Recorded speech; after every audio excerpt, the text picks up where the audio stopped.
দেখেছি একটাও কিওর করতে পারিনি। তো ভালো রাখতে পেরেছি, এটা হচ্ছে ঘটনা, কিন্তু কিওর আমি করতে পারিনি। কেউ যদি করে থাকেন সেটা অন্য কথা।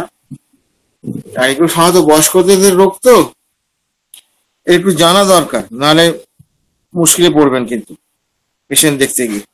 তা আমি স্যারকে আহ্বান করছি যে আপনি আপনার ক্লাস শুরু করুন এবং আমরা সমৃদ্ধ হই। এবং প্রত্যেককেই অনুরোধ করছি, কোনোভাবে মিউট খুলে কথা বলবেন না, আর ওই ভিডিও খুলে ডিস্টার্ব করবেন না, কারণ ডিস্টার্ব করলে পরে খুব অসুবিধা হয় স্যারেদের।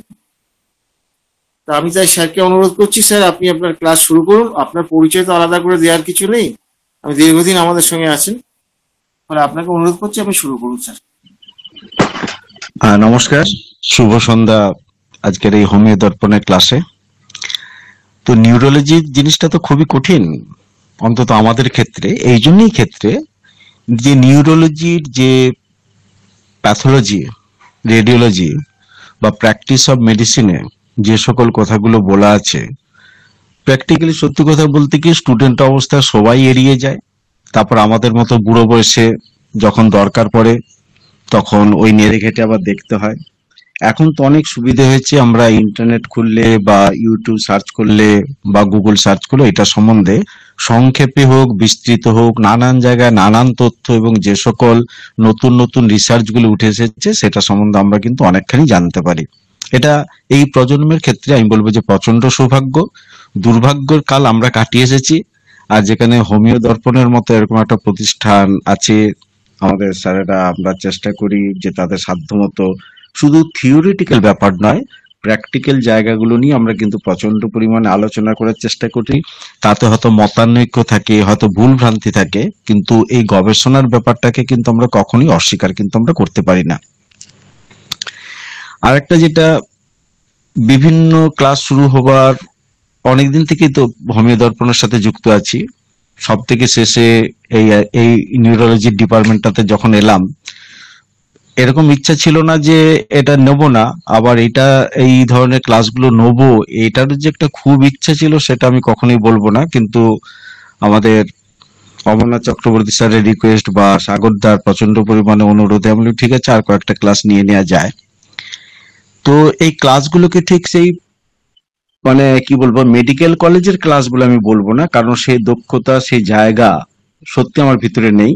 তার কারণ হচ্ছে কোথায়, আমরা সেই জায়গাটা সেভাবে পড়ে আসিনি।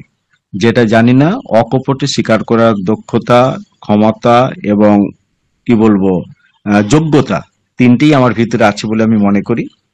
তবু এই আলোচনা করলেই তো আমরা অনেক কিছু জানতে পারবো, অন্তত কিছু না হোক আজকে ক্লাসটা নেবো বলে আমি তো সকাল থেকে অন্তত কিছু বইপত্র ঘেটেছি, দেখার চেষ্টা করেছি, বা আমার ফাইলগুলো আমি খোলার চেষ্টা করেছি যে পার্কিনসনের কতগুলো রুগী পেয়েছি, কখন পেয়েছি এবং তাদের সাফল্যটা কতখানি। প্রথমে বলছি, প্রথম অবস্থায় পার্কিনসনের কোনো মানে প্রথম 10 বছর পার্কিনসনের কোনো রুগী পেয়েছি বলে আমি কিন্তু আমার ফাইল কোনো আমি ঘেটে খুঁজে পেলাম না। এখন পাচ্ছি, কিন্তু মুশকিল হচ্ছে এটা, স্যার যেটা একটু আগে বললেন যে পুরোপুরি আরোগ্য আমার পক্ষে সম্ভব হয়নি। অকপট স্বীকারোক্তি, এর ভিতরে কোনো ভুল নেই। যদি বলে থাকি তাহলে আমি কিন্তু ধৃষ্টতা করব বলে আমার মনে হয়। যেটুকু হয় পেশেন্ট এলি আমি যেটা বলি যে দেখুন আমার যতটুকু ক্ষমতা আর আজকে আপনার যেটা বয়স, দুটোকে মিলিয়ে আমি এটুকু বলতে পারি 40 to 60%, খুব ভালো হলে 50%। চূড়ান্ত ঈশ্বর যদি আপনাকে আশীর্বাদ করে, আপনি যদি ব্যায়াম করেন, খাদ্য গুণগুলোকে ঠিক রাখেন, ডিপ্রেশন যদি কাটিয়ে উঠতে পারেন, যদি নিজের ভিতরে সেই যোগ্যতা মানে যোগ্যতা মানে কি শারীরিক ক্ষমতা দিয়ে আমি এটাকে জয় করব, এরকম যদি মানসিকতা থাকে, তাহলে সেই সকল রোগীর ক্ষেত্রে 60 থেকে বড় জোর 65-70 বলার ক্ষমতা আমার ভিতরে নেই। সব ক্ষেত্রে পেরেছি বলবো না, কিছুটা পেরেছি, ট্রিটমেন্ট চলছে। আবার পেশেন্ট ডিপ্রেসড হয়ে যায়, আবার ডিটোরিয়েট করে, আবার চেষ্টা করি, তারপর একটা সময় আর কুল কিনারা কোনো খুঁজে পাই না।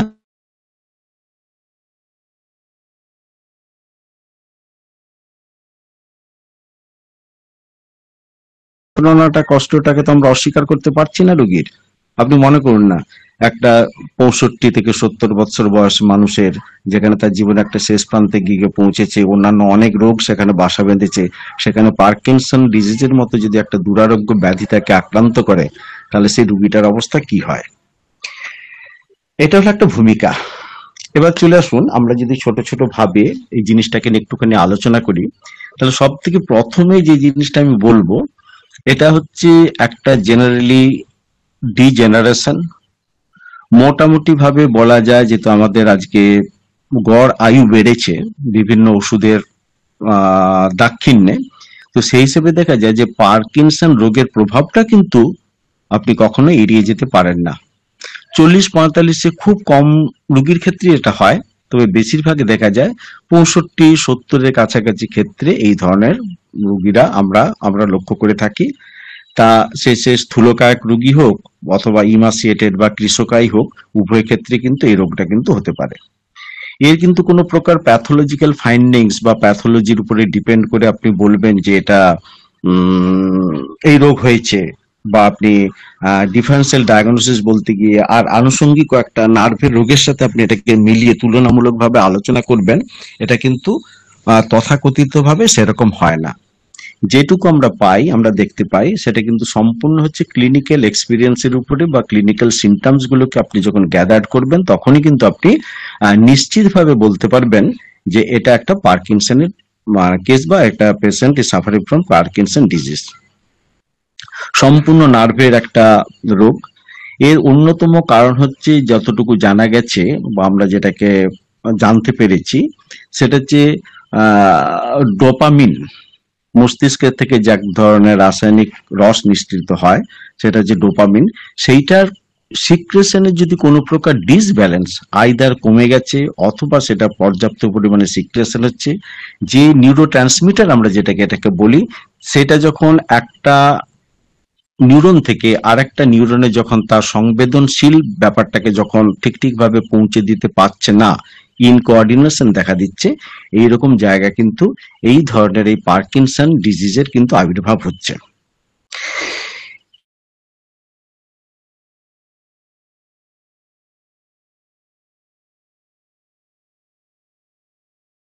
সেটাকে কিন্তু নিশ্চিতভাবে বলতে পারবেন বা ডায়াগনোসিস নিজে থেকে করতে পারবেন যে এই কেসটা হচ্ছে একটা কিসের, পার্কিনসনের একটা কেস। প্রথম হচ্ছে বয়স। বললাম 40-45 খুব রেয়ার, হয় না যে তা না, একটা দুটো দেখেছি। বা খুব মজা হচ্ছে, দেখুন, হয়তো আপনার খুবই পরিচিত, তাকে আপনি নিয়মিত দেখছেন, তার যখন ওই ট্রেমার্স গুলো শুরু হয়েছে, মানে হাত পা কাঁপাগুলো শুরু হয়েছে, সেটা দুটো ঘটনা ঘটে। কারো রেস্টের ক্ষেত্রে হয়, যখন সে সম্পূর্ণ রেস্টে থাকে, অথবা সে যখন মেন্টাল অ্যাংজাইটি নিয়ে কখনো একটা কাজ করতে যাচ্ছে, মনে করুন একটা ব্যাংকে গেছে, একটা সই করতে যাচ্ছে, সই করবে, বা কারোর সাথে একটা গভীরভাবে একটা চিন্তা নিমগ্ন আছে, তখন দেখবেন তার হাত পা গুলো কিন্তু, বিশেষ করে হাতটা কিন্তু কাঁপা শুরু করে। ওই যে বললাম প্রথম 10 বছর, তখন তো এতটা বুঝতে শেখেনি, জানতে শেখেনি, কিছুদিন সবে পাস করেছি, প্র্যাকটিস শুরু হয়েছে, এতটা দক্ষতাও নেই, তখন শুধু ভেবে গেছি, আচ্ছা এইগুলো কি হোমিওপ্যাথিতে সারে না, এইগুলোকে যদি আমরা হোমিওপ্যাথিক মতে যদি চিকিৎসা করতে পারতাম। কিন্তু একদম বাস্তব সত্য কথা হচ্ছে এটাই। আচ্ছা আপনারা বলুন তো, আপনারা আজকে রুগী দেখেছেন যাদের বয়স আজকে 40-এর কাছাকাছি, যে সকল ফিজিশিয়ানদের বয়স 40-এর কাছাকাছি, তারা কটাই পার্কিনসন ডিজিজ পেয়েছেন দেখেছেন হয়তো, কিন্তু আপনাকে চিকিৎসার ভার পেশেন্টের বাড়ির লোক তুলে দিয়েছে, আমার মনে হয় সেটা বিরল থেকে বিরলতম। আমরাও পাইনি, আপনারা পেলে তো সেটা খুব সৌভাগ্যের ব্যাপার, কিন্তু পান বলে আমার মনে হয় না। কিন্তু আজকে মানে আমাদের যখন বয়স বেড়েছে, রুগীদের যখন বয়স বাড়ছে, যখন পরিচিতি বাড়ছে, তখন দেখা যায় যে সরাসরি রুগী না হয়ে এসেও তারা কিন্তু একটা আলোচনায় বসে যে ডাক্তারবাবু তো অনেক কিছুই তো করলাম, এর কি কোনো হোমিওপ্যাথিক সমাধান হবে। আসলে যখন বলছে তখন কিন্তু আরো কেসটা যখন এতটা লস্ট কেসে গিয়ে দাঁড়াচ্ছে, ডিটোরিয়েট করছে, ডিস্ট্রাকশনটা এত বেশি জায়গায় পৌঁছে গেছে, আপনি হয়তো পেরে যাবেন, কিন্তু জেনে রাখবেন না পারার সম্ভাবনাটাই বেশি। কিন্তু হ্যানিম্যান আপনাদেরকে আশীর্বাদ করুক, যারা উপযুক্ত সময় আপনার কাছে আসছে, তারা যেন এর চিকিৎসাটা দিয়ে অন্তত আরোগ্যের হারটা, অর্থাৎ রিকভারির জায়গাটা যেন, যেটা আমি 60 থেকে 65 বলেছিলাম, যদি 80ও করতে পারেন, সেটা কিন্তু কম কথা নয়। মডার্ন মেডিকেল সায়েন্সে আমি যতজনকে জিজ্ঞাসা করেছি, আমার বন্ধু বান্ধব যারা নিউরোলজি নিয়ে আছে তাদেরকে জিজ্ঞাসা করেছি, তাদের একই কথা যে এক্সারসাইজ এক্সারসাইজ এক্সারসাইজ, সামান্য কিছু নার্ভের মেডিসিন, স্টিমুলেটিভ মেডিসিন, তার কিছু ড্রাগ, এবং যদি পেশেন্টের অ্যাসোসিয়েটেড অর্থাৎ ঘর পরিবার পরিবেশ সবকিছু যদি তাকে সব মানে সাপোর্ট করে, তাহলে সেই ডিপ্রেশনটা যদি কম হয় তাহলে তার রিকভারির সম্ভাবনাটা আর একটু নাকি বেশি হয়, নাকি বললাম, এটা হচ্ছে তাদের কথা। যাই হোক, সেটা তো ফিলোসফির কথা বা একটা হাইপোথেসিসের কথা। কিন্তু কথা হচ্ছে, এবার আমরা যদি মূল বক্তব্যে ফিরে আসি, তাহলে আমরা কি দেখব? আমরা সব থেকে আগে যে সাইন বা সিমটমস গুলো পাচ্ছি, সাইন বা সিমটমস, এখানে কিন্তু ম্যাক্সিমামটা কিন্তু হচ্ছে সাইন, বাইরে থেকে যেটা দেখা যাচ্ছে সেটা কি, যে হাত তার অনবরত একটা দিক অথবা দুটো দিক কাঁপতে শুরু করে। আঙুল থেকে জেনারেট শুরু হয়, থরথর করে কাঁপে, দুটো হাত তার অনবরত কেঁপে চলেছে। প্রচন্ড একটু আগে বলেছি, কনসেন্ট্রেশন করলে হয়তো একটা চেয়ার ধরে সে বসতে যাচ্ছে, তখন আইদার কারো বেশি ট্রেমলিংটা শুরু হয়। আবার কারো কারো ক্ষেত্রে দেখা যাচ্ছে সে যখন কাজে ব্যস্ত থাকছে তখন কিন্তু তার একটু কম হয়। অ্যাকচুয়ালি দুটো ঘটনাই কিন্তু একে অন্যের পরিপূরক, এবং দুটো ঘটনাই কিন্তু রুগীটিকে কষ্ট দেয়। মনে করুন, সে যখন কোনো কাজ করছে না, তার যদি অনবরত তার হাত কেঁপে গেছে, সে একটা অনুষ্ঠানে গেছে কি বাইরে গেছে, লোকে তাকে দেখছে, তাকে কানাকানি করছে, এই লোকটা বোধহয় অসুস্থ, সে যখন বুঝতে পারছে তখন কিন্তু তার মনের উপর একটা প্রচন্ড চাপ। আবার একটা চাপ কি, সে যখন দাঁড়িয়ে আছে তার কোনো নেই, কোনো কোনো কষ্ট নেই, সে কিছু বুঝতে পারছে না, কিন্তু সে যখন চেয়ারটা ধরে বসতে যাচ্ছে তার হাতের কাঁপুনিটা শুরু হচ্ছে, সে যখন হাঁটতে শুরু করছে বেশিটা পা তুলতে পারছে না, খুব ছোট ছোট স্টেপে থর থর করে পাটাকে না তুলেই অনেক সময় পাটা ঘষে ঘষে কিন্তু তার যাবার চেষ্টা সে করছে। তাহলে কি হচ্ছে, হাতের কাঁপানোটা আমরা যেমন দেখতে পাচ্ছি, আর একটা জিনিস দেখা যাবে কি, তার স্লো মুভমেন্ট, তার হাঁটা চলাটা এতটা কমে গেছে যে সে কিন্তু স্বাভাবিকভাবে সমাজে পরিবেশ পরিস্থিতিতে কিন্তু মিশে উঠতে পারছে না, বা সে তার স্বাভাবিক কাজকর্মগুলো করতে পারছে না। আরেকটা জিনিস হয় কি, তার যেটাকে বলা হয়, আমরা বলি যে রিজিডিটি, মানে প্রচন্ড পরিমাণে শক্ত হয়ে যাওয়া বা আড়ষ্ট হয়ে যাওয়া, এই জিনিসটা কিন্তু আমরা তাদের ভিতরে খুব বেশি পরিমাণে কিন্তু লক্ষ্য করি। তার সমস্ত অঙ্গ প্রত্যঙ্গ, হাত পা, দুটো হাত দুটো পা, তার কিন্তু এতটাই রিজিড হয়ে যায় যে সে ঠিক স্বাভাবিক সুস্থভাবে আছে, হাঁটছে, এটা কিন্তু আমরা কখনই তার কাছ থেকে দেখতেও পাই না বা প্রত্যাশা করি না। ফলে হয় কি, তার কতগুলো ব্যালেন্সের, মানে হাঁটা চলা তো একটা তো ব্যালেন্সের ব্যাপার থাকে, সে ব্যালেন্স প্রবলেম তার ভিতরে দেখা যায়। সে স্থবির হয়ে যায়, দাঁড়িয়ে পড়ে, পড়ে যাবার ভয়ে সে এতটুকুনো পর্যন্ত নড়তে পারে না।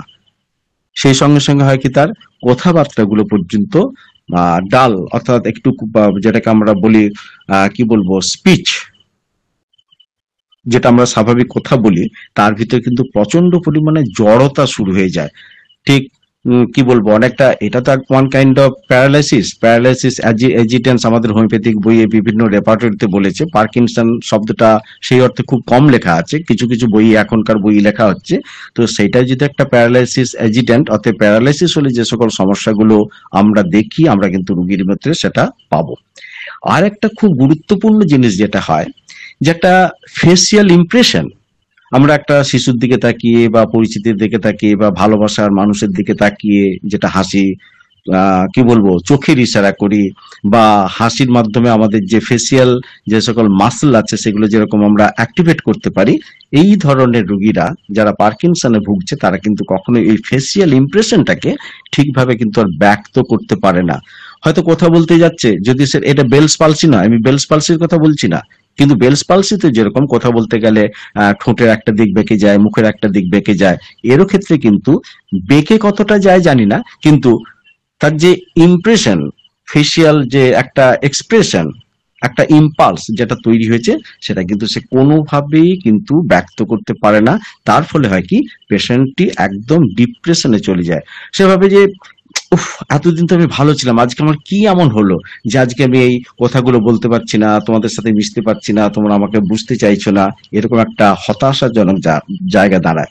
তার কারণ হচ্ছে একটাই, যে এই ডোপামিন সিক্রেশন, এটা যেটা, সেটা নার্ভাস, মানে সেন্ট্রাল যেটা ব্যাপার আছে, মানে আমাদের যেটা মস্তিষ্ক সেইখানকে সব থেকে বেশি অবক্ষয়টা কিন্তু শুরু করায়। ফলে সেই রুগীটার মধ্যে সব থেকে বেশি দেখা যায় যে ডিপ্রেশন, একটা প্রচন্ড পরিমাণে হতাশা।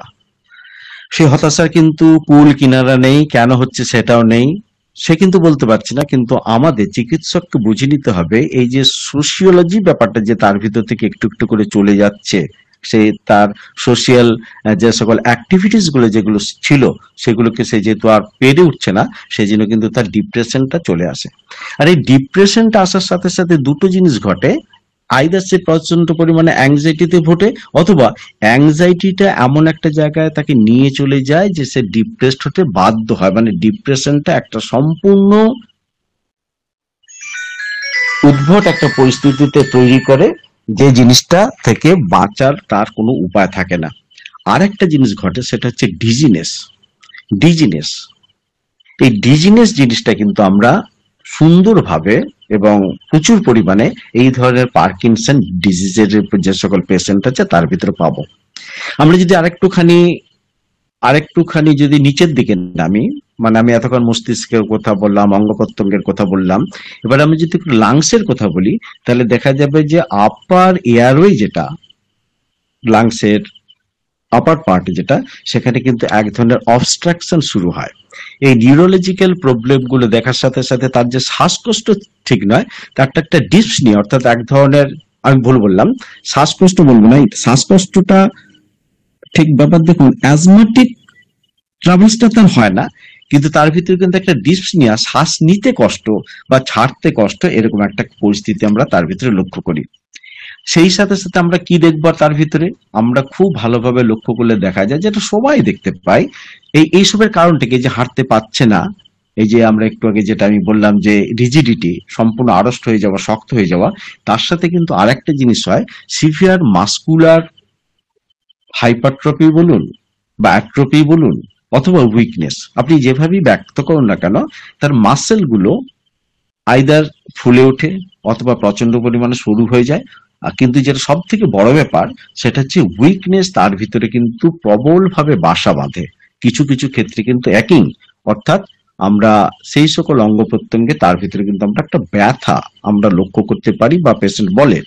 প্রথম অবস্থায় কিন্তু পেশেন্ট সেরকম নিয়ে কোনো প্রকার তার হাঁটা চলা কষ্ট হচ্ছে, তার ব্যালেন্স রাখতে কষ্ট হচ্ছে, ব্যথা নিয়ে বলে না। কিন্তু যখন একটা প্রোগ্রেসিভ কন্ডিশনে গিয়ে পৌঁছয়, সেখানে কিন্তু তার ভিতরে একটা প্রচন্ড পরিমাণে ব্যথা, বিভিন্ন গাঁঠে যন্ত্রণা, মাসলে কিন্তু একটা ব্যথা আমরা লক্ষ্য করতে পারি, পেশেন্ট সেটা বলবেই বলবে। এবার খেয়াল করুন, যেহেতু তার মুভমেন্ট মুভমেন্ট প্রচন্ড পরিমাণে কমে যাচ্ছে, তাহলে আমরা তো বলতেই পারি বয়সের সাথে সাথে হোক, অথবা তার প্যারাস্টালটিক মুভমেন্ট যেটা যেটা আমাদের ফিজিক্যাল অ্যাক্টিভিটিস যেহেতু তার কমে গেছে, তাহলে কিন্তু তার কনস্টিপেশন হওয়াটা কিন্তু খুব স্বাভাবিক। সেই জন্য দেখবেন যত পার্কিনসন ডিজিজ আছে তাদের ভিতরে কিন্তু কনস্টিপেশনটা খুব কমন একটা ফ্যাক্টর।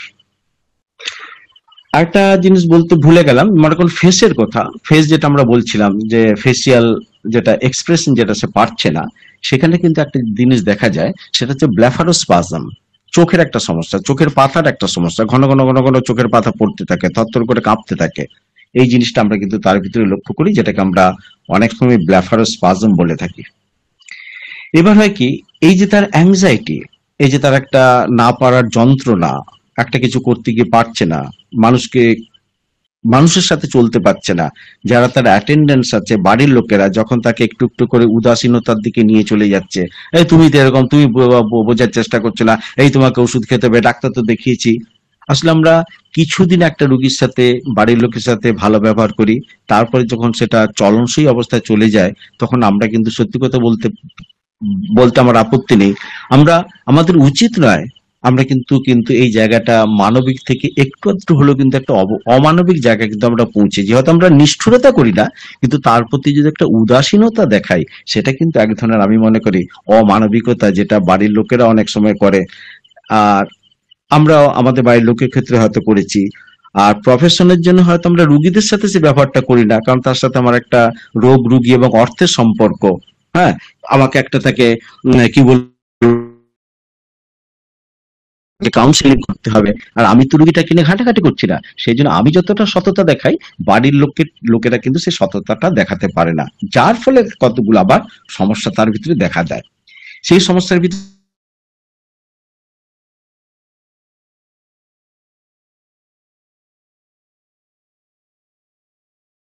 আস্তে আস্তে তার কথা কিন্তু একটু একটু করে প্রচন্ড পরিমাণে ক্ষীণ হয়ে যায়। আর এই দুর্বলতার জন্য দেখা যায় কি, সে যখন একে তো খেতে পারছে না, তার হাত মতো ঠিক মতো উঠছে না, লোকে খাইয়ে দিচ্ছে, তার অ্যাটেন্ডেন্স তাকে খাইয়ে দিচ্ছে, সেরকম জায়গায় একটা যে সমস্যা দেখা দেয় সেটা হচ্ছে ডিফিকাল্ট সোয়ালোয়িং, অর্থাৎ তার খেতে গলাধঃকরণ করতে আমরা যাই খাই যেইভাবেই খাই না কেন তার পক্ষে খাওয়াটা সম্ভব হচ্ছে না। মনে করুন চা তাকে দিয়েছেন, চার প্রতি তার হয়তো একটা খুব ইয়াং বয়সে খুব অ্যাডিকশন ছিল, হয়তো খুব দামি দামি চা খাবার প্রতি তার একটা প্রবণতা ছিল, এখন হয়তো সেই প্রবণতাটা আছে, কিন্তু যেহেতু সে কাপে করে নিচে ধরে পারছে না, থরথর করে কাঁপছে, যখন আপনি তাকে খাইয়ে দিচ্ছেন, সে কি সেই আনন্দটা পাবে? একটা চা খাওয়ার যে একটা তৃপ্তি আনন্দ, যেটা সে যৌবন থেকে যেটা কি বলবো বিভিন্ন জায়গায় হয়তো সে চা খাবার জন্যই হয়তো গেছে, লোককে হয়তো চায়ের নিমন্ত্রণই করেছে নিজে ভালো চা খাবে বলে, সে যাই হোক, তখন এই জিনিসগুলো দেখা যায় যে তার ভিতরে এই সোয়ালুইং ডিফিকাল্টিস দেখা যায়, এবং তার সাথে কথা বলাটা কিন্তু সম্পূর্ণভাবে মানে এমন একটা জড়িয়ে যায়, অস্পষ্ট আকার ধারণ করে, সেখানে কিন্তু সে সঙ্গে সঙ্গে একটা হীনমন্যতায় ভোগে। একে তো ভয়েস তার কমে গেছে, খেতে পারছে না, খাওয়াতে পারছে না, লোককে ডাকতে পারছে না, এইরকম একটা জায়গা কিন্তু তাকে একটা কঠিন থেকে কঠিনতম জায়গা দাঁড়িয়ে যায়, যেটা প্রতিকার সে কিন্তু কখনোই করতে পারছে না। মনে করুন যার প্রচন্ড চুলকানি হচ্ছে সে অন্তত চুলকি অন্তত শান্তি পায়, যার খিদে পেয়েছে সে অন্তত ঘর থেকে তাকে খেতে না দিক বাইরে গেছে লুকিয়ে অন্তত কিছুটা খাবার খেয়ে আসে। সুগারের রুগীরা দেখেছি ঘরে চিনি ছাড়া চা খায় আর বাইরের কোণে গিয়ে কি বলবো মিষ্টির দোকানে লুকিয়ে মিষ্টি খায়। এরকমই দু তিনজন ভদ্রলোককে চিনি যার ছেলে প্রত্যেকটা দোকানে মিষ্টির দোকানে বলে রেখেছে বাবা সুগার আছে, বাবা কিন্তু মিষ্টি খেতে হলে আপনারা কিন্তু তাকে মিষ্টি দেবেন না।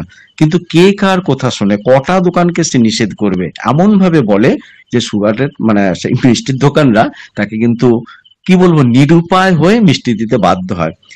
এগুলো হচ্ছে কি তার একটা প্রতিকার, সে তার মতো করে করছে। কিন্তু আমার যেটা আজকের আলোচনা এই পার্কিনসন ডিজিজ, সেখানে কিন্তু সে রুগীটার সে ক্ষমতাটা নেই, সে কতখানি নিঃসহায় এবং অসহায়ের মতো জীবন কাটা একটা বোঝার চেষ্টা করুন। আরেকটা জিনিস যেটা হয়, এই সকল রুগীদের প্রচন্ড পরিমাণে ঘাম হবার কিন্তু একটা প্রবণতা দেখা দেয়। ঘাম তার একমাত্র কারণ হচ্ছে মেন্টাল অ্যাংজাইটি, সে যেটা করতে চাচ্ছে সে পারছে না, তার ভিতরের এক ধরনের চিন্তা ভাবনা, আর বাইরে তার প্রকাশ নেই। এই ঘটনাগুলো নিয়ে কিন্তু আমাদের হচ্ছে পার্কিনসন ডিজিজের একটা খেলা। এবার দেখুন যার ভিতরে প্যারালাইসিস হয়েছে সেটা একটু অন্যরকম সমস্যা, যে শুধু হাঁটতে পারছে না কিন্তু তার খাওয়া দাওয়া ঠিক আছে, তার একরকম সমস্যা। কিন্তু যদি আপনি Parkinson disease as a whole ভাবেন, তাহলে কিন্তু ওই মস্তিষ্ক থেকে পায়ের নখ পর্যন্ত প্রত্যেকটা অঙ্গ কিন্তু বৃদ্ধ বয়সের, আবার সে যদি কোনো কারণে যদি ওবেটিক হয় মোটা সোটা তা আরো বেশি সমস্যা।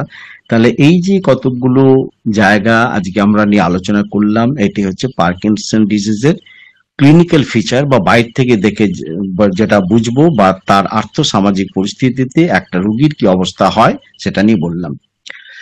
আমাদের রুগী কতটা সেরে ওঠে কতটা সেরে ওঠে না সেটা নিয়ে একটু আগে আমরা আলোচনা করেছি, সাফল্যের হার তুলনামূলক কম। এইবার একটা ব্যাপার থেকে গেছে, কথাগুলো খুব কন্ট্রাডিক্টরি নয়, আশাবহুল। আচ্ছা সত্যি কি সারে না?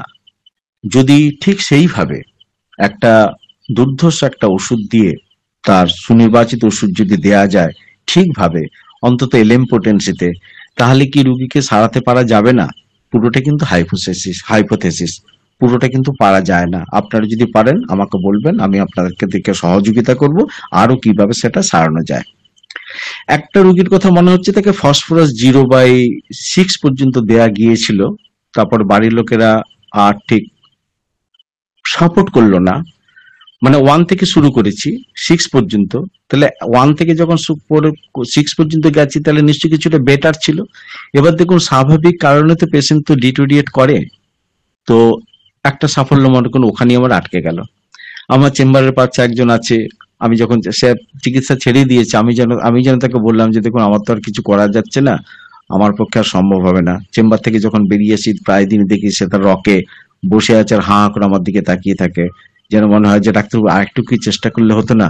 তাকে আমি চিকিৎসক হিসেবে বলতেও পারি না যে আপনি আরেকবার আসুন, বা কাকে বলতে পারি না যে আপনি তাকে একবার দেখুন। এটা একটা দেখুন, এটা চিকিৎসকদের আবার কিন্তু কিছুটা জ্বালা, যে জ্বালাটা আমি অনুভব করি যখন ব্যর্থ রোগীগুলো যখন চোখের পাশে বা চোখের আশেপাশে যখন থাকে বা ঘুরে বেড়ায় বা যাকে দেখি। যাই হোক, এবার যদি আমরা একটু বায়োসেমিটিক বিশ্লেষণ দিয়ে জায়গাটা থেকে পৌঁছানোর চেষ্টা করি, ডক্টর অমরনাথ চক্রবর্তী স্যার আছেন, ধৃষ্টতা মাফ করবেন। এই যে একটা ডিসব্যালেন্সের কথা বললাম, একটা সিক্রেশনের ডিসব্যালেন্সের কথা বললাম ডোপামিনের, যেহেতু একটা ডিসব্যালেন্স, তাহলে কি আমরা একটাবার অ্যান্টিমাজমেটিক মেডিসিন হিসেবে থুজা বা অ্যান্টিসাইকোটিক মেডিসিনের কথা ভাবতে পারি না চিকিৎসার মাঝপথে, বা যখন তার অন্য ওষুধে আরোগ্যটা কমে যাবে, বা একদম শুরুতে এই কথা বলছি কারণ ওই পেশেন্টটা তো আমাকে প্রথম দেখাচ্ছে না, বিভিন্ন জায়গায় দেখিয়েছে আরোগ্য হয়নি বলেই আমাকে দেখাচ্ছে। তাহলে আমি নিশ্চয়ই একটা প্রথম প্রেসক্রিপশন অ্যান্টিসাইকোটিক মেডিসিন আমরা করতে পারি। তারপরে আমরা যে সকল, দেখুন মজাটা হচ্ছে আমি যতগুলো সিমটম আজকে বললাম তার ম্যাক্সিমাম সিমটমস কিন্তু আপনি পাবেন, কিন্তু প্রত্যেকটা হচ্ছে ডিজিজ সিমটম। আর এই ডিজিজ সিমটম নিয়ে আপনি যদি এগোতে চান তাহলে কিন্তু হোমিওপ্যাথিতে সামান্য একটুখানি এগিয়ে আপনি কিন্তু আর এগোতে পারবেন না। তাহলে আপনাকে কিন্তু সেই সুরাহার জন্য অ্যান্টিমাজমেটিক মেডিসিন, এলএম পোটেন্সি হলে খুব ভালো। আর 3 নম্বর পয়েন্ট হচ্ছে কনস্টিটিউশনাল মেডিসিন যদি আপনি এখানে নির্বাচিত করতে পারেন, আমার মনে হয় এখানে সব থেকে বেশি সাফল্য আসবে। তাহলে যতগুলো লক্ষণ বললাম সেইটা দিয়ে দেখুন, মেটামেডিক আপনি খুলে দেখুন, অনেক মেডিসিন আছে। আর আমি নিশ্চিতভাবে বলতে পারি আপনার পক্ষে কখনোই সব মেডিসিন দিয়ে ট্রাই করা উচিত না, কারণ সেটা হোমিওপ্যাথিক নীতি বিরুদ্ধ। আপনার মেডিসিন নির্বাচন করতে হবে আপনার রোগীর কনস্টিটিউশন বা আনকমন পিকুলার সিমটমস বা স্ট্রং একটা মেন্টাল সিমটমের উপরে। আমি যে কটা মেন্টাল সিমটম বললাম সেটা কিন্তু গ্রস প্যাথোলজিক্যাল বা ওই রোগের জন্য মেন্টাল সিমটম। আমি কিন্তু আপনার এই পেশেন্টের মেন্টাল সিমটমের কথা জানি না। সে যদি অবিবাহিত পুরুষ হয়ে থাকে বা অবিবাহিত মহিলা হয়ে থাকে, ওই একটা আনকমন পিকুলার সিমটম দিয়ে আপনি নিশ্চয়ই কোনিয়ামের কথা ভাবতে পারেন। সে যদি প্রচন্ড পরিমাণে কঞ্জুস, অথবা হয়তো দেখা গেছে সে বিয়েই করেনি কার্পণ্যের জন্য, খরচা হয়ে যাবার ভয়, আপনি তাকে আর্সেনিক অথবা লাইকোপোডিয়ামের কথা ভাবতে পারেন।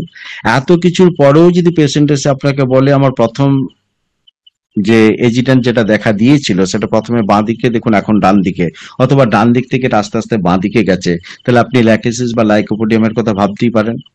আর সব থেকে যদি আরেকটু more or less near specific মেডিসিনের কথা ভাববেন, তাহলে যেরকম আমি আপনাকে থুজার কথা বললাম, সেখানে কিন্তু আপনি স্ট্রিকটিনাম যেটা নাক্সের অ্যালকালয়েড, আপনি সেই মেডিসিনটা কিন্তু একটু পড়ে দেখবেন, ভাববেন। যেহেতু ইনকোঅর্ডিনেশন অফ বা যেহেতু তার সমস্ত প্রকার সামঞ্জস্যগুলো নষ্ট হয়ে গেছে, তাহলে সেখানে কিন্তু আর দুটো মেডিসিন, ওই ডালনেস, ডিজিনেস, ড্রাউজিনেস এর কথা মাথায় রেখে আপনি কিন্তু জেলসিমিয়াম বা জিঙ্কের কথা ভাববেন। একটা মেডিসিন আমি অহরহ ইউজ করেছি, উচিত কিনা জানি না, সেটা হচ্ছে মাইগেল ল্যাসিওডোরা। তার ফেসিয়াল ইমপ্রেশন থেকে শুরু করে তার স্পাইনাল কর্ডে যাবতীয় সমস্যা থেকে শুরু করে, বিশেষ করে কোরিয়ার মতো জায়গায়, বিশেষ করে তার যখন ঘাটটা অনবরত নেড়ে চলেছে, এই সিমটমস গুলো যখন আমি বেশি পাচ্ছি, তখন কিন্তু ওই মাইগেল ল্যাসিওডোরার মতো কিন্তু মেডিসিন ইউজ করছি। আর একটা কি, তার খাদ্যের উপরে জোর দিচ্ছি। হাই প্রোটিনের কথা আমি বলছি না, কিন্তু নিউট্রিয়াস ফুডের কথা বলছি। তাকে আমি খুব সত্বর ঘুমোতে যাওয়ার আমি কথা বলছি, ঘুম থেকে তাড়াতাড়ি ওঠার কথা বলছি, মুক্ত পরিবেশে বাতাস লাগানোর কথা বলছি, একটু রোদ লাগানোর কথা বলছি, একটু হাঁটতে বলছি, সবার সাথে মেশার চেষ্টা করছি। এইটুকু বলার সাথে কিন্তু আরো কিছু থেকে যায়, সেটা হচ্ছে তার পরিবারের লোককে বুঝিয়ে বলা যে এই রোগীকে যদি সম্পূর্ণভাবে সুস্থ রাখতে চান, সম্পূর্ণ সুস্থ তো হবে না, আপাতত সুস্থ রাখতে চান, তাহলে কিন্তু আপনাদের সহযোগিতাটা হচ্ছে সব থেকে বড় ব্যাপার। বুঝিয়ে বলি এই তো জীবন, এই তো মৃত্যু, কতদিন আর আছেন, এই কটা দিন আর কেন তাকে একটু সেবা করবেন না। ছেলে মেয়েদেরকেও এক কথাই বলি যে তুমি যখন ছোট ছিলে, তখন বাবা যখন তোমার প্রথম পদক্ষেপ করার জন্য যখন হাত ধরে তোমাকে নিয়ে গিয়েছিল, হাঁটিয়েছিল, তা তোমার বাবা শেষ বয়সে তুমি বাবাকে কেন একটুখানি হাঁটাবে না। এইভাবে একটু সেন্টিমেন্টাল কথা বলে তাদেরকে বুঝিয়ে, নিজে কিছুটা অবুঝের মতো বুঝে, কারণ হোমিওপ্যাথি বোঝাটা কিছু মনে করবে না, অবুঝের বোঝার মতো হয়ে দাঁড়িয়েছে আমার ক্ষেত্রে, কারণ কখন কোনটাকে ভাবছি, কখন কোনটাকে চিন্তা ভাবনা করছি, সেটা কিন্তু যায় না। সব থেকে শেষে একটা কথা বলতে চাই, এতদিন এটা ভাবিনি, যেহেতু এটা এক ধরনের ডোপামিনের সমস্যা থেকে অরিজিন হচ্ছে। আপনারা একটু ভেবে দেখবেন, অমরনাথ চক্রবর্তী স্যার আছেন, আমার ধৃষ্টতা মাফ করবেন, আমি একটা কথা বলতে চাই। মনে করুন এই যে আমাদের নসুর থেকে ওষুধ হয়েছে, সার্কোস থেকে তো ওষুধ হয়েছে, আজকে আমি খেয়াল করতে গিয়ে দেখলাম ডোপানিন 30 কিন্তু পাওয়া যায়। আমি জানি না এইভাবে বলা আমার হোমিও দর্পণে বলা উচিত কিনা, কিন্তু যখন একটা রুগীর ওই রকম একটা ক্রুশিয়াল জায়গায় যখন আর কিছু করা যাচ্ছে না, যখন আমরা নতুন ভাবে ওষুধ সিলেকশনের কথা ভাবছি সঠিক নিয়ম ভাবে, তাহলে আমরা কি একটা নতুন ওষুধের কথা ভাবতে পারি না? হতে পারে সেটা কি বলবো, আহ, নীতিসঙ্গত নয়, হতে পারে সেটা ওয়েল প্রুভড মেডিসিন নয়, কিন্তু এই যে হোমিওপ্যাথি, যে আইসোপ্যাথির মতো যে জায়গাগুলো বা যে রোগটা হয়েছে সেই প্রোডাক্ট থেকে যে সকল করা হয়েছে, যেটা বার্নেট অনেক সময় করেছিলেন, তো সেই কথা ভেবে আমরা যদি ডোপানিন 30 দিয়ে দেখতে পারি, আমার মনে হয় যে খুব একটা বোধহয় ভুল কি হবে জানি না, হয়তো কোনো কোনো রুগী হয়তো আরোগ্যের দিশা পাবে। তো এই প্রত্যাশা রেখে একটা অনৈতিক হোমিওপ্যাথি কথা বলে আমি আজকের ক্লাস এখানে শেষ করছি। স্যারেরা আছেন, আপনারা সংযোজন করুন যাতে আমরা সবাই মিলে উপকৃত হই। এইটুকু বলে আজকের ক্লাস শেষ করলাম। নমস্কার।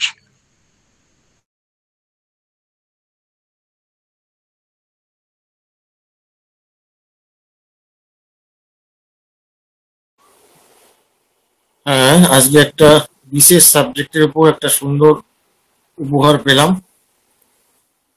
এবং আমি তো আগেই বলেছি এগুলো কমপ্লিট কিওর আমি আমি আমি করতে পারি না। তবে একটা ফ্যাক্টর এখানে একটা দেখা যায়, মেন্টাল ফ্যাক্টরটা কিন্তু prior to this disease mental factor একটা কিন্তু খুব গুরুত্বপূর্ণ ব্যাপার। Family relation, family relation.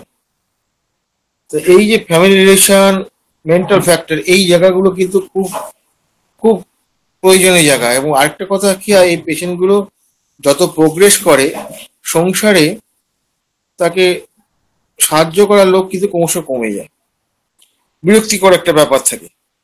এবং পেশেন্টের ব্যাপারটা হচ্ছে কি, সবসময় ভোগার জন্য তার একটা ইরিটেবিলিটি থাকে, যার জন্য সে ব্যবহার খুব একটা ভালো করে না, কান্নাকাটি করে অনেক কিছু। তবে ব্যাপার হচ্ছে যে মেন্টাল ফ্যাক্টর গুলো, যে এক্সাইটিং কজ গুলো, মেনটেনিং কজ গুলোকে যদি আমরা কিছুটা রিলিভ করতে পারি, অনেক ক্ষেত্রেই ভালো রেজাল্ট পাওয়া যায়। তো সেই রেজাল্টটা বেশ দীর্ঘস্থায়ী হয় না। আর একটা ব্যাপার হচ্ছে এখানে ডিজেনারেটিভ প্রসেসও একটা আছে, তো সিপিলিটি স্টিগমাও তো ভালো রকম ভাবে আছে। এবং এই পেশেন্ট গুলো কিন্তু আলটিমেটলি হতাশায় চলে যাচ্ছে। হ্যাঁ, এই আসল ব্যাপার হচ্ছে কি, ক্রনিক ডিজিজের যেগুলো ধরুন ইনকেবল ডিজিজ, সেগুলো 3টে মায়াজমই সেখানে থাকে। আর কার ক্ষেত্রে কোন মায়াজমটা বেশি ডমিনেন্ট বা প্রমিনেন্ট, এইটা হচ্ছে আপনার কেস টেকিং করার উপর নির্ভর করছে। এবং পেশেন্টের ক্ষেত্রে আমরা যে ওষুধ সিলেকশন করব, এখন ব্যাপার হচ্ছে যে ভাইটালিটির উপর নির্ভর করছে, কোন ক্ষেত্রে আমরা 50 মিলিসিমাল দেবো, কোন ক্ষেত্রে সেন্টিসিমাল দেবো, এটা নিয়ে কিন্তু জেন কার্নিয়ালের এটা লেখা আছে। এবং সেটা যদি আমরা একটু পড়াশোনা করি তাহলে আমরা একটু সমৃদ্ধ হবো। আরেকটা ব্যাপার হচ্ছে যে পেশেন্টের কন্ডিশনটা কেমন, কোন কন্ডিশনে সে আছে, তার মেন্টাল স্ট্যাটাসটা কোন জায়গায় আছে, এই জায়গাটা খুব গুরুত্বপূর্ণ। আর আরেকটা ব্যাপার হচ্ছে কি, এই জটিল কেসগুলো, আমি আজকাল একটু স্বার্থপরই হয়ে গেছি। আমার কাছে যখন এরকম কথাবার্তা যখন হয়, আমি বাড়িতে শান্তি কতটা আছে এইটা আগেই জিজ্ঞেস করি। সুগারের পেশেন্ট, বেশ কিছু সুগারের পেশেন্ট কমপ্লিট কিওর করতে পেরেছি, কিন্তু যেই সুগারের পেশেন্ট বলে আসবো, আমার বাড়িতে শান্তি কতটুকু আছে, বা আপনার কর্মক্ষেত্রে শান্তি কতটুকু আছে, যদি সে বলে না শান্তি নেই, খুব অশান্তি, বলে আসবেন না, পারবো না কিছু করতে। পরিষ্কার বলে দিই। আর ব্যাপার হচ্ছে যে আজকে আমরা এই এজে এসে যদি ফেলিওর হই, তাহলে কিন্তু কথা কম শুনতে হবে না। কারণ হোমিওপ্যাথি ফেল করলে অনেক গালাগালি, ও যে সারা জীবন ওষুধ খাই গেলেও কোনো দোষ নেই। হ্যাঁ, ওটা তো ওইরকমই। তো ফলে আমাদের বুঝে সুঝে কাজ করতে, কোন জায়গাটায় আমরা হাত দেব, হাত দিয়ে কি করতে পারবো সেটা বুঝতে হবে। নিজের সীমাবদ্ধতা একটা বুঝতে হবে, আর একটা হচ্ছে হোমিওপ্যাথির সীমাবদ্ধতা। তা আমরা যেহেতু ডাক্তার, আমাদের তো ঘাটতি থাকবেই, কারণ মেডিকেল সায়েন্স তো ছেলে খেলা নয়। আসলে আমরা সবাই মিলে চেষ্টা করি এবং একটা পেশেন্টকে সঠিকভাবে মূল্যায়ন করি এবং পেশেন্টকে গাইড করি। এবং পেশেন্টের পরিবারের উপর কিন্তু খুব কাউন্সিলিং দরকার। এই কাউন্সিলিং গুলো না করতে পারলে আপনি ওষুধ দিয়ে কিচ্ছু করতে পারবেন না। তা আজকে যে কথাগুলো স্যার বলেন, এই কথাগুলো আমরা রোগীর মধ্যে প্রায়ই পাই এটা। তো ফলে এটা বলার কিছু না, ইমোশনালি এরা কখনো কান্নাকাটি করে, কখনো খুব রেগে যায়, এইসবগুলো তো আছেই। আর একটা কথা কি, যে কন্টিনিউয়াস কম্পনের জন্য কি হয়, মাসল স্টিফ হয়ে যায়। এটা কিন্তু স্টিফনেস আমাদের যে রেপারেটরি স্টিফনেস বলে ধরে করলে বিপদে পড়ে যাবে। এটা তো এটা যান্ত্রিক কারণে, মানে এইগুলো ধরে করলে হবে না। পেশেন্টের সিমটম আর ডিজিজের সিমটম এইগুলো কিন্তু বুঝতে হবে। আর একটা কথা বলে রাখি, যেটা খুব গুরুত্বপূর্ণ এইসব চিকিৎসার ক্ষেত্রে, যেগুলো যে সিমটম গুলো কনস্ট্যান্ট ছোটবেলা থেকে স্টিল নাও প্রেজেন্ট, মানে ওই ডিজিজ কন্ডিশনে যেটা দেখি, সেই সিমটম গুলো কিন্তু হয় either mental either physical. Basic দারুণ ইম্পর্টেন্ট সিমটম সেগুলোকে ধরে নিয়ে আমাদের এগোতে হবে। আপাতত এইটুকু বলেই শেষ করলাম। ধন্যবাদ।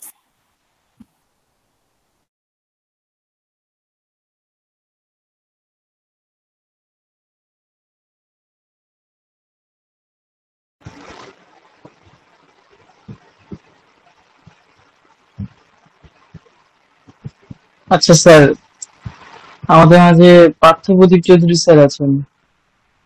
স্যারকে অনুরোধ করছি কিছু বলার জন্য। স্যার আছেন?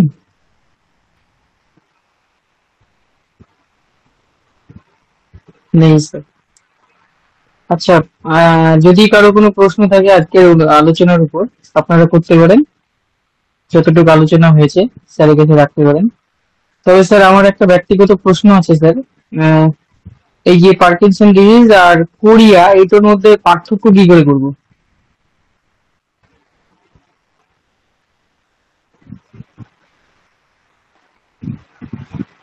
স্যার?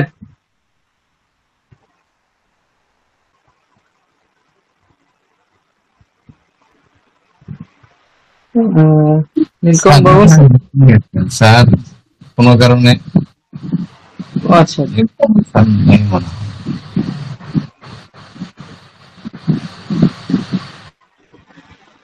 আমাদের মাঝে হামিমুদ্দিন স্যার উপস্থিত আছেন। স্যার, কথাটা বলছি, আমার তো ইয়ে বন্ধ করে তোমাকে উত্তর দিচ্ছি তো। ও আচ্ছা স্যার। আর ট্রেনিং এর পার্থক্য ব্যাপার আছে, তারপর ডায়াগনোসিস একটা ব্যাপার আছে। আর এই পেশেন্ট তুমি চিনতে পারবে, তুমি যদি এই ইয়েটা দেখো না, যদি একটা কি দুটো তুমি জীবনে ওই পার্কিনসন দেখতে পাও, তুমি বুঝতে পারো এগুলো ঠিক করে কাঁপে, বুঝতে পেরেছো? কথার ভয়েস গুলোর মধ্যে একটা জড়িয়ে যাওয়া ভাবটার পরের দিকে আসে বটে। এই কাঁপুনিটা তুমি দেখতে পাবে, পেশেন্ট কিন্তু উপর থেকে তুমি বুঝতে পারবে। এই কাঁপুনিটা কোরিয়াতে হয় না। আমি দেখেছি স্যার এরকম, আবার অনেক মন্ত্রী নেতাদের মধ্যে আমি দেখেছি এরকম। কিরকম? তাদের এই পার্কিনসন ডিজিজটা তাদের মধ্যে বেশি হয়, অতিরিক্ত চিন্তা, মানসিক চিন্তার কারণে। হ্যাঁ হ্যাঁ, আমি কিংবা আমি সেটা বলছি তো, আমি তো সেটা বললাম যে মানসিক ধাক্কাটা এখানে অত্যন্ত গুরুত্বপূর্ণ। হ্যাঁ স্যার, এইটা সাংঘাতিক পেশেন্ট কিছু পাওয়া দিক যায় নিয়েছে, এরকম পেয়েছি আমি, কিন্তু চিকিৎসা করার সুযোগ পাইনি সেরকম। না, এগুলো চিকিৎসা করা খুব কঠিন রে বাবা, খুব সোজা নয় এটা। হ্যাঁ, এইবার এই যে ব্যাপারটা কি হয়, এই যে পেশেন্টের ক্ষেত্রে যেমন যেমন হচ্ছে এর, এই যে কোরিয়ার ক্ষেত্রে কি জানো তো, নাচে মানে ওর তীব্রতা বেশি। এটা যেমন একটু একটু একটু একটু করে এটা এটাও ডোপামিনের ব্যাপার, এটা ডোপামিনের সঙ্গে মিল আছে। এটা তফাৎটা যেটা হচ্ছে যে কোরিয়ার ক্ষেত্রে পেশিগুলো নাচে বেশি, এর ক্ষেত্রে নাচে না, কাঁপে। এই নাচ আর কাঁপার মধ্যে পার্থক্যটা বুঝতে হবে, এটা না বুঝতে পারলে মুশকিল আছে। হুম।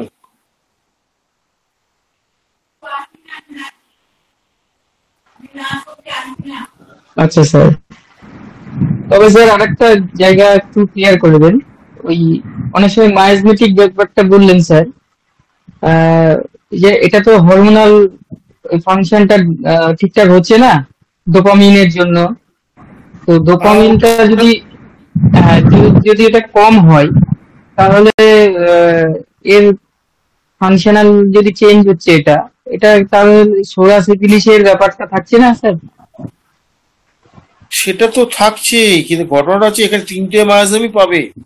এখানে একটা ডিজেনারেটিভ প্রসেসও থাকে, নার্ভের ডিজেনারেটিভ প্রসেসগুলো থাকে। শুধু হরমোনাল বলেই গন্ডগোল বলেই তুমি সাইকোসিস ধরে ফেলছো বা এক্সেস হচ্ছে বলে ধরে বলছো সাইকোসিস, এরকম ব্যাপারটা নয়। কিন্তু এত ইজিলি এগুলোকে ওইভাবে ধরা যায় না সাইকোসিস।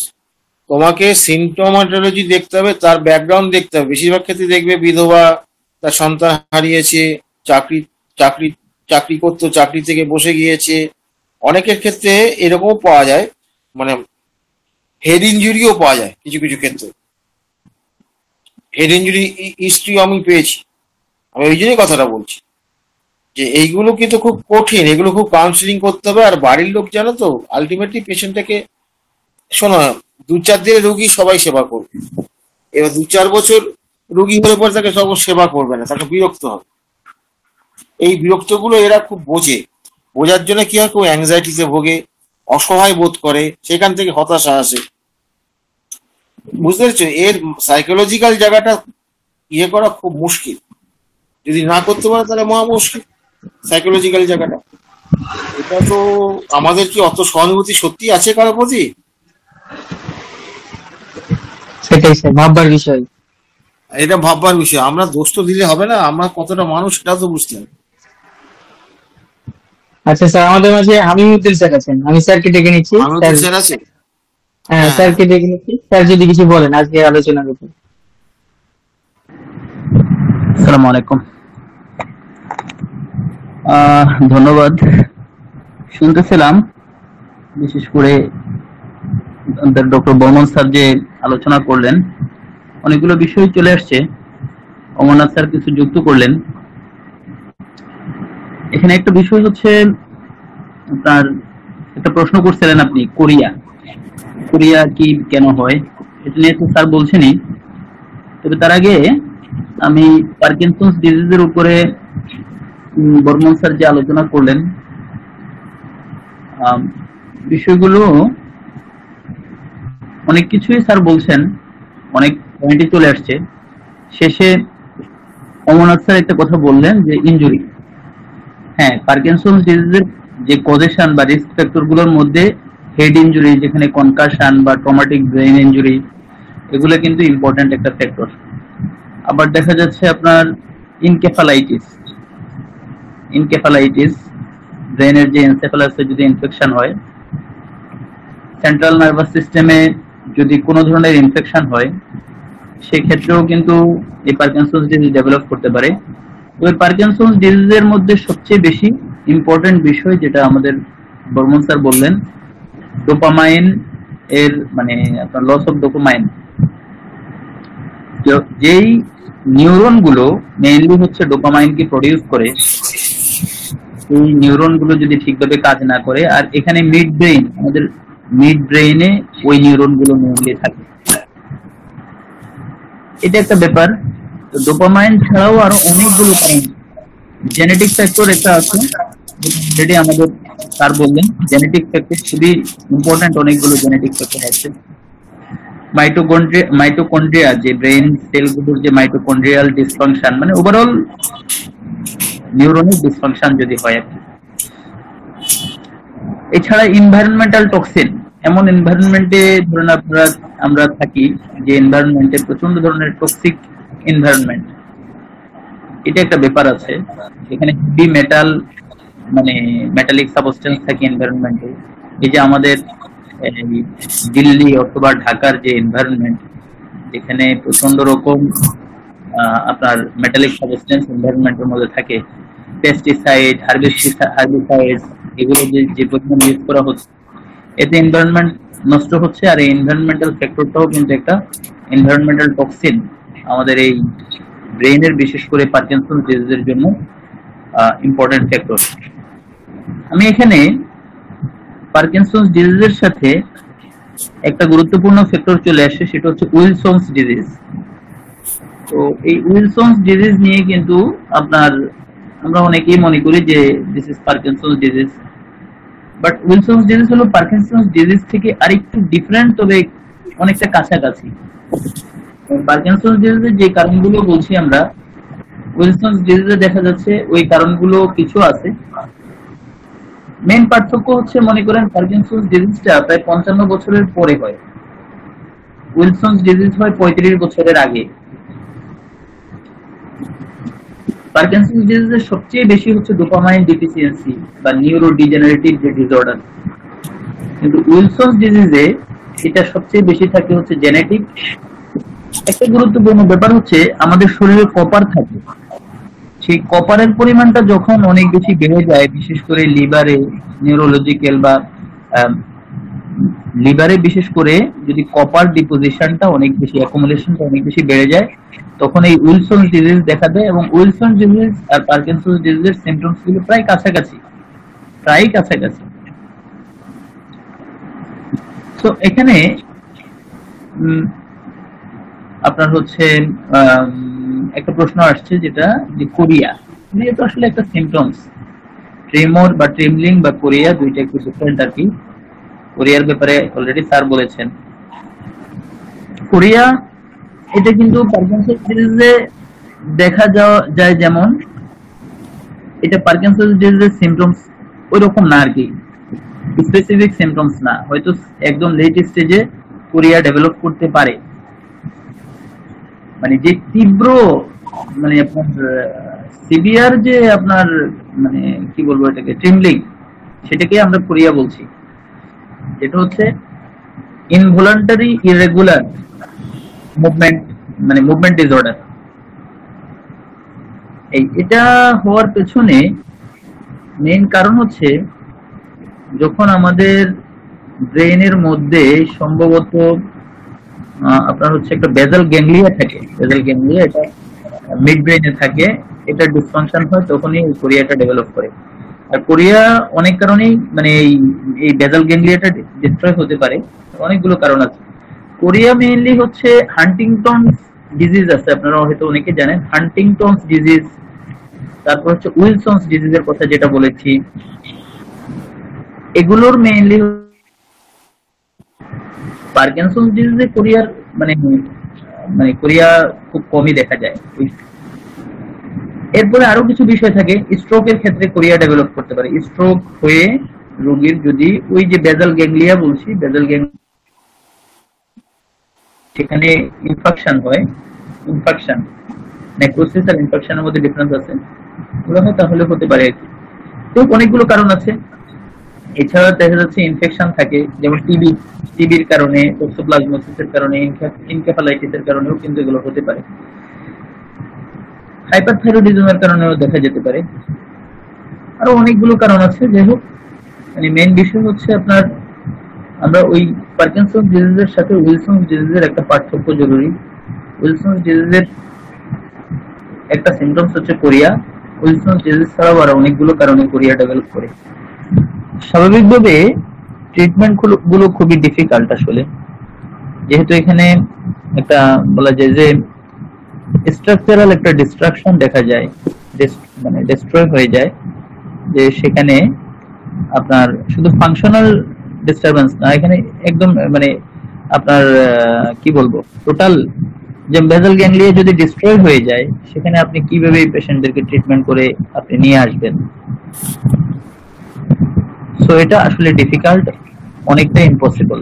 এলোপ্যাথিক ট্রিটমেন্টে যেটা জানি, তারা এই যে ডোপামিনকে বাহিরের থেকে, ডোপামিন যেমন ডায়াবেটিসের পেশেন্টের যেরকম ইনসুলিন বাহিরের থেকে সাপ্লাই দিয়ে রোগীদেরকে টাইপ 1 ডায়াবেটিসের পেশেন্ট ম্যানেজ করে, একইভাবে ডোপামিন তারা বাহির থেকে সাপ্লাই দিয়ে এই পার্কিনসন্স ডিজিজ বা উইলসন ডিজিজ এই ধরনের রোগীদেরকে তারা কিন্তু ম্যানেজ করে।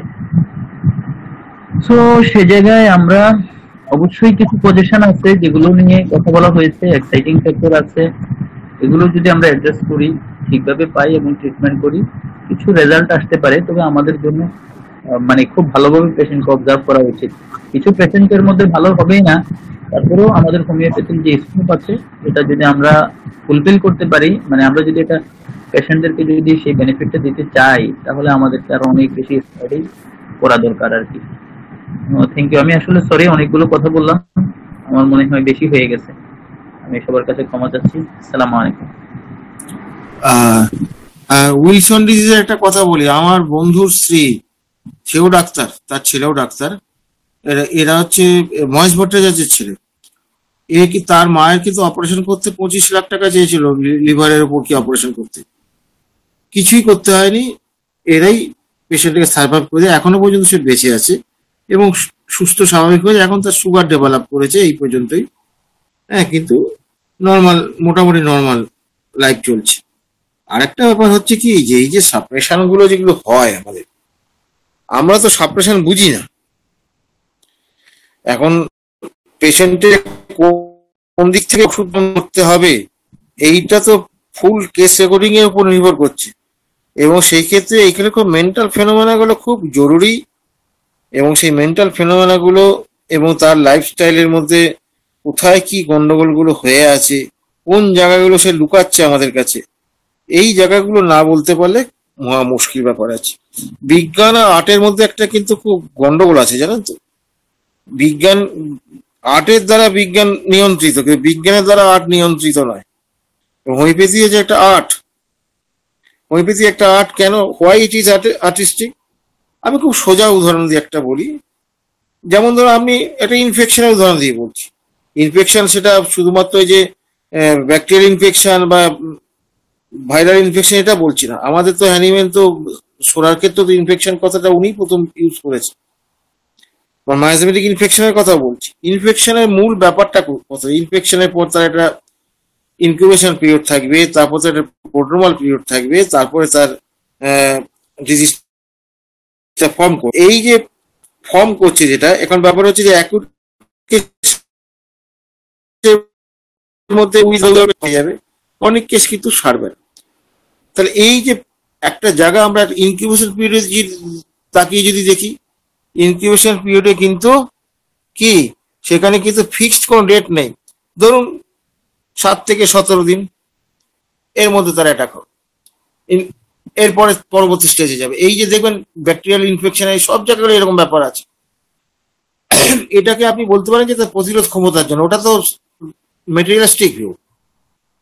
কিন্তু কথা হচ্ছে যে আমাদের হোমিওপ্যাথিক ভিউ কি হবে, তো 7 থেকে 17 দিন তার যদি ইনকিউবেশন পিরিয়ড হয়, তাহলে ইন্ডিভিজুয়ালাইজেশন। এবং আমাদের চিকিৎসা বিজ্ঞানটা কি হচ্ছে, চিকিৎসা মূলত কিন্তু শুধু ওই রোগের জায়গাটাকে আমরা ধরছি। আমরা এই যে এই স্পেসিফিক জায়গাগুলো কবে থেকে তার এই ট্রান্সফার গুলো হলো, কবে থেকে তার চেঞ্জ গুলো হলো, এইগুলো আমরা খুঁজে বার করতে পারি। বার করতে পারলে আমরা এরকম অসাধ্য কাজও আমরা কিছু করতে পারবো, কিন্তু সেটা পেলে ভালো, না পেলে তো আমরা কিছু করতে পারবো না। ফলে দেখুন, লক্ষ্য করে দেখুন, এইখানেও দেখুন, সেখানেও কিন্তু একটা ইন্ডিভিজুয়ালাইজেশন ব্যাপার রয়ে গেছে। রোগের ক্ষেত্রে দেবে একই রোগীগুলো আলাদা আলাদা হয় কেন, দ্যাট ইজ ইন্ডিভিজুয়ালাইজেশন। প্রকৃতির সৃষ্টি যদি দেখেন, আপনার বাড়ির বাগানে একটা আম গাছ আছে, আম গাছের প্রতিটি পাতা কিন্তু আলাদা। তা বলে কি আলাদা হলে কি ওরা আম পাতা নয়? প্রত্যেকটা আম দেখবেন আলাদা।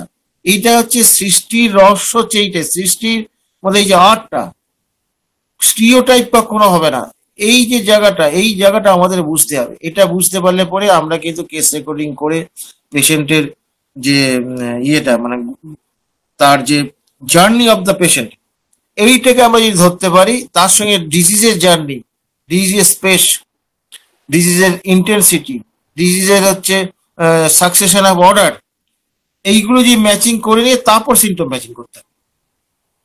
এটা খুব কঠিন জায়গা। এটা কিন্তু করতে পারলে পরে আমরা কিন্তু অনেক অসাধ্য সাধন করতে পারবো। এটা একদিনের ব্যাপার নয়। আজকে আমি এইসব কথাগুলো বলছি, আজ থেকে 15 বছর আগে আমি বলতে পারতাম না। এটা একটা রেগুলার প্র্যাকটিস, এবং আমরা এটা যদি করতে থাকি তাহলে খুব ভালো হবে। কেস রেকর্ডিংটা ভালো করে করুন এবং পেশেন্টের কথাগুলো লিখুন, সেটা অ্যানালাইসিস করার চেষ্টা করুন। কেন বললো পেশেন্ট, এই কেন বললো, এই জায়গাটা যদি বারবার যদি আপনি নিজেকে হ্যামার না করেন, আপনি কিন্তু আটকে যাবেন। এবং সবশেষে বলি যে আমরা ছাত্রসুলভ মানসিকতা নিয়ে এগুলো শিখতে চাই। এই মানসিকতা যদি থাকে তাহলে আমরা এগিয়ে যাব। এবং এইসব ডিজিজগুলো হাত দেওয়ার আগে নিজের যোগ্যতাটা একটু বুঝে নেবেন। কারণ ব্যাপার হচ্ছে যে নিজের যোগ্যতা না থাকে বা নিজে যদি না বোঝে, তাহলে হাত দেবেন না, হাত না দেওয়াই ভালো। এটুকু বলে শেষ করলাম, ধন্যবাদ। এটা একটু অপ্রিয় কথা বললাম।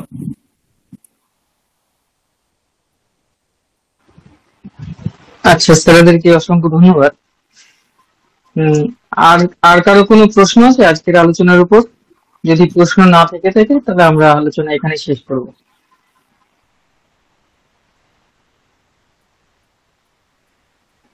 সম্ভবত প্রশ্ন পাচ্ছি না স্যার। স্যার তাহলে আলোচনা এখানে শেষ করছি। হ্যাঁ হ্যাঁ, এখানে শেষ করো তাহলে। মোটামুটি একটা তো আমরা আন্দাজ পেলাম। পার্কিনসনের আমি অনেক কেস করেছি, যার জন্য আমার ওই রুগী দেখলে আমি ধরে ফেলবো। সারা তো একটাও পারি, ভালো অনেক রাখতে পেরেছি।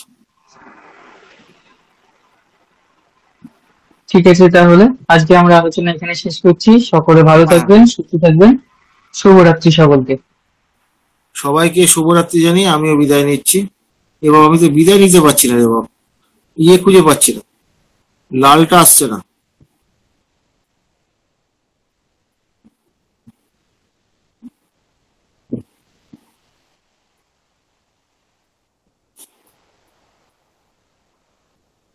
কি হলো রে ভাই, আমি বেরোতে পারছি না কেন?